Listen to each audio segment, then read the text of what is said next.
Hello everyone, আমার চ্যানেলে সবাইকে ওয়েলকাম জানিয়ে আজকে আরো একটি ইম্পর্টেন্ট ভিডিও আমি আপনাদের কাছে নিয়ে এসেছি।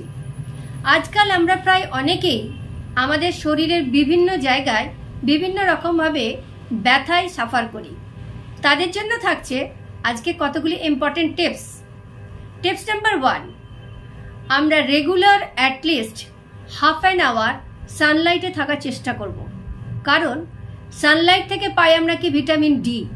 আর এই ভিটামিন ডি আমাদের কি কি কাজে লাগে? ভিটামিন ডি আমাদের শরীরের বোনস এবং জয়েন্টসকে হেলদি রাখে, কোমরের ব্যথাকে প্রিভেন্ট করে, মাসেল ক্র্যাম্প প্রিভেন্ট করে। টিপস নাম্বার 2, আমরা রেড মিটকে অ্যাভয়েড করব। যদি রেড মিট আমরা বেশি পরিমাণে ইনটেক করি তাহলে ইউরিক অ্যাসিড বাড়বে, আর ইউরিক অ্যাসিড বাড়লে আমাদের শরীরে ব্যথা বাড়বে। টিপস নাম্বার 3, আমরা যখনই শরীরে ব্যথা পাই তখন আমরা কি করি? পেন কিলার নিই। কিন্তু অতিরিক্ত পেন কিলার সেগুলো কি করে? আমাদের কিডনি এবং লিভারকে কিছুটা হার্ম করে। টিপস নাম্বার 4, অতিরিক্ত চিনি বা অতিরিক্ত লবণ মিশ্রিত কোনো খাবারকে আমরা অ্যাভয়েড করব।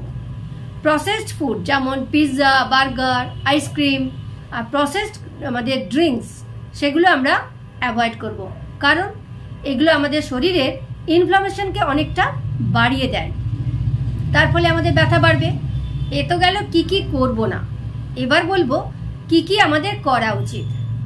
গ্রিন লিফি ভেজিটেবলস, স্পিনাচ এগুলো আমাদের সাফিসিয়েন্ট ইনটেক করা উচিত।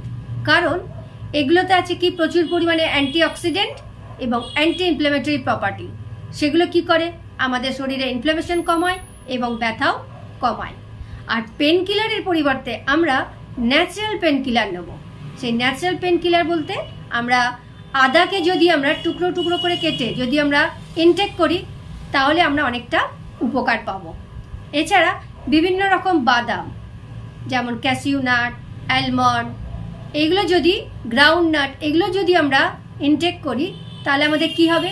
আমাদের ইমিউনিটি পাওয়ারকে বুস্ট করবে এবং আমরা রোগ প্রতিরোধক ক্ষমতা বাড়াতে পারবো।